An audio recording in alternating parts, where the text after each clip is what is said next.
All right, so Grandma, what was your happiest day? When all of y'all left out here,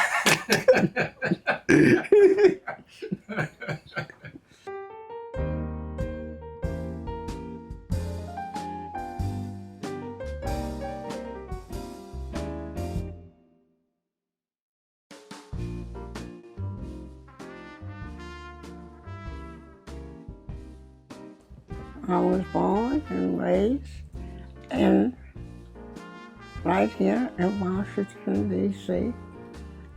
My father practically delivered me because the doctor at that time, they came to your house to deliver. My mother, Sophia Brown, had a business on top of the hill. Mm-hmm. She sold alcohol. Oh, God. Oh, she was bootlegging back in the day. My father's father, yeah, that was my father's father. His name was Greenhow. See, his mother came to Washington. His mother and father came to Washington because she was white. And they loved each other.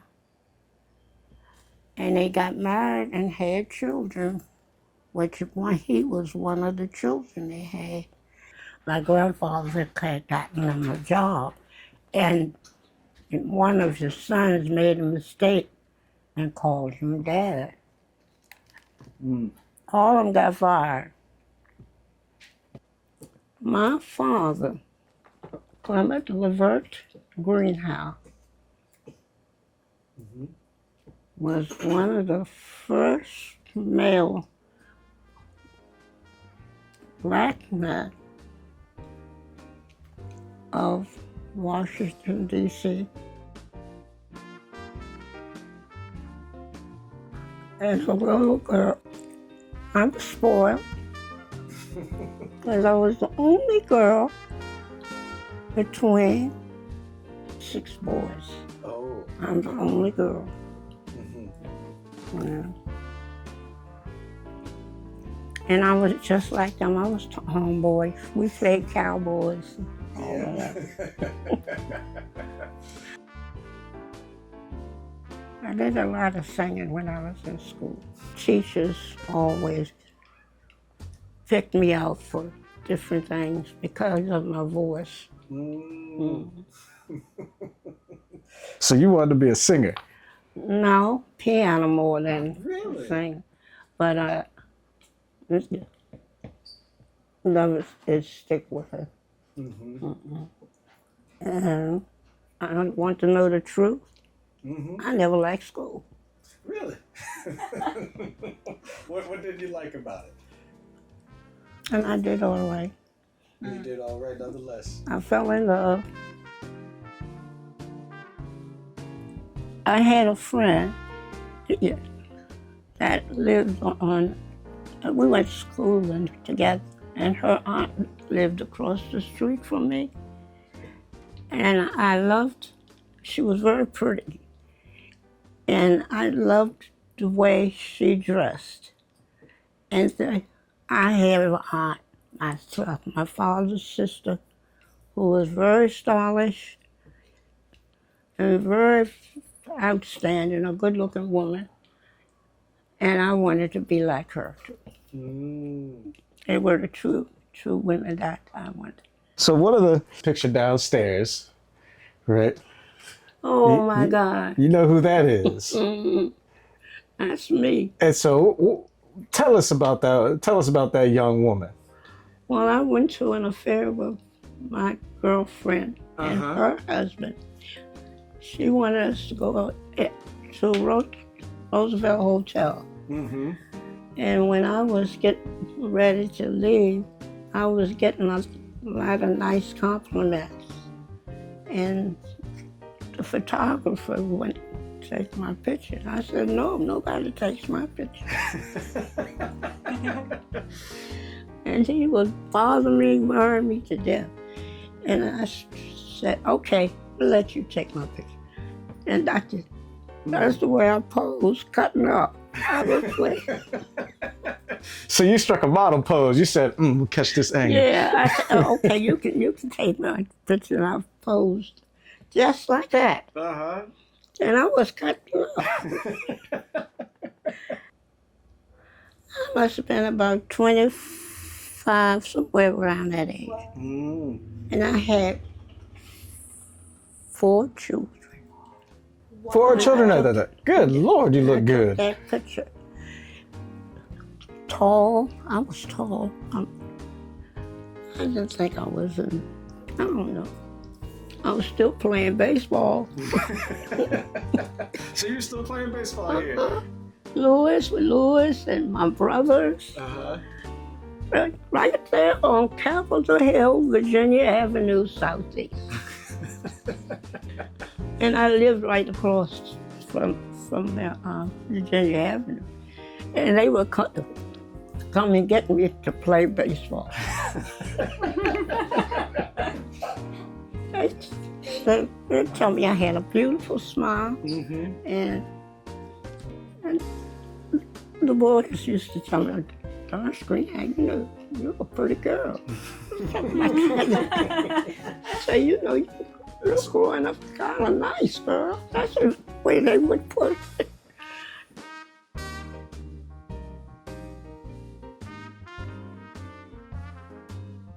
That's me. A friend of ours did that. Oh, that's Louis. My son Louis. Mm-hmm. And that's my husband. We played ball together. Mm-hmm. Baseball, because I like baseball. Uh-huh. And he was in the service, very smart. Uncle Louis was a very smart man. I knew I was going to get him. So you knew you was gonna get him. I knew I was going to get him. She's Louis fine. would tell everybody he was going to marry me.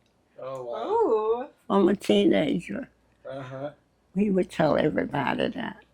If he saw me talking to someone, man, she is mine. I'm going to marry her. Uncle George was close to Louis. And they go out to see their girlfriends. And when they come back, I would always ask George, "What did Louis say about me?" George said, "Oh, he said you was too young." So anyway, since we loved each other so much, we were together for almost 70 years. Wow. A true blessing. A blessing. I would go to him crying and tell him I did such and such thing. Or He was your best friend. my best friend to his grave. My best friend. He loved me, and I loved him. How hard was it to lose him when he Oh, passed? I hurt. And I could still come in here crying. And I didn't realize that I was hurt so deeply because I'd be in the bathroom crying. And Philip would say, "Oh, Mama, I could hear you crying so," until it made me cry. It made him cry. So that's the way it was, and I still do. Do you see him in your dreams sometimes? All the time. Okay. All the time. And it's always about a closeness with us. He was a very affectionate man with his children and with me. I'm not.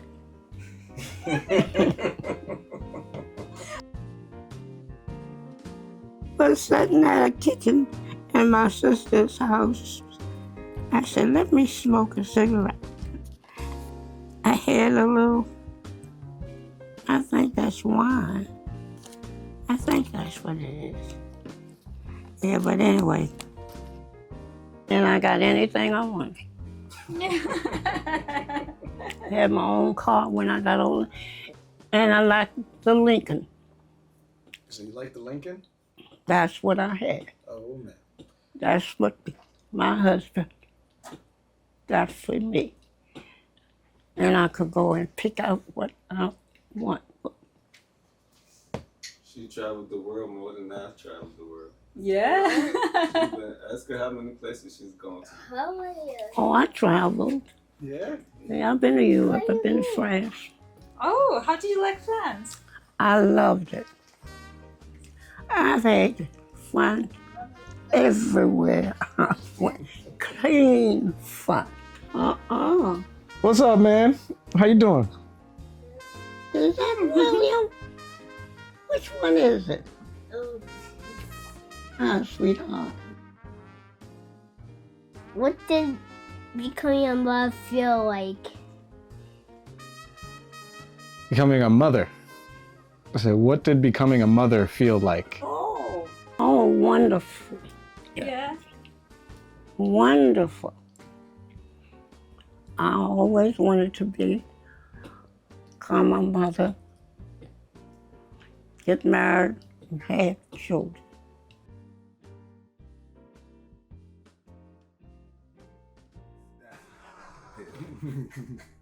In my life, nothing seems so right. She knows where I'm going. Mm-hmm. I have to be with you. And when I'm with you, I always think you're everything. Everything. I'm proud of all of my children, and I feel sorry and heartache for some of them. Just because I know what they had got into. And thank God it wasn't many. When you say some of them, you talking about who? Well, thank God it wasn't you.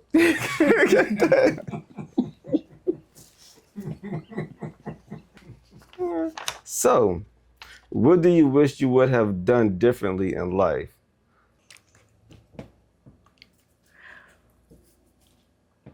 Nothing. I think I would have stuck with music. When the teachers asked me to stay there,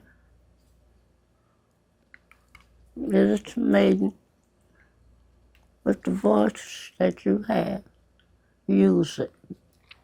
It's an unusual voice.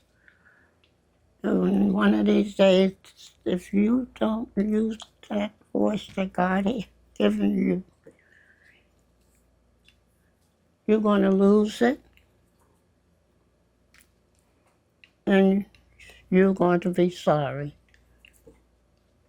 And I am sorry that I didn't stick with it.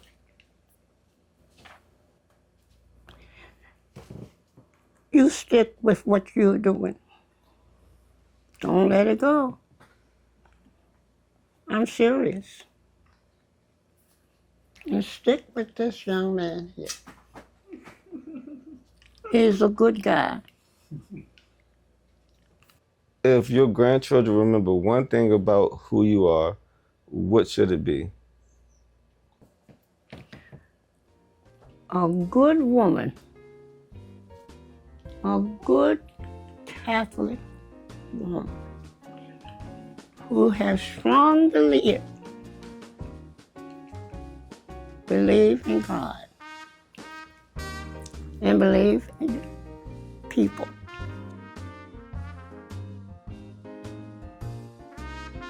I'm so in love, in love, in love.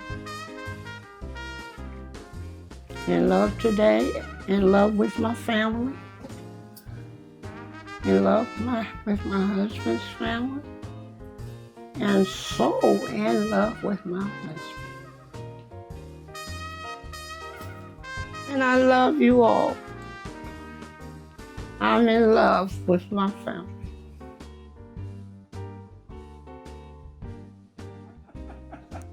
And as we go dancing through the sunlight, we love to sing. As time goes by, floating like a bird up high, even songbirds seem to sing. You're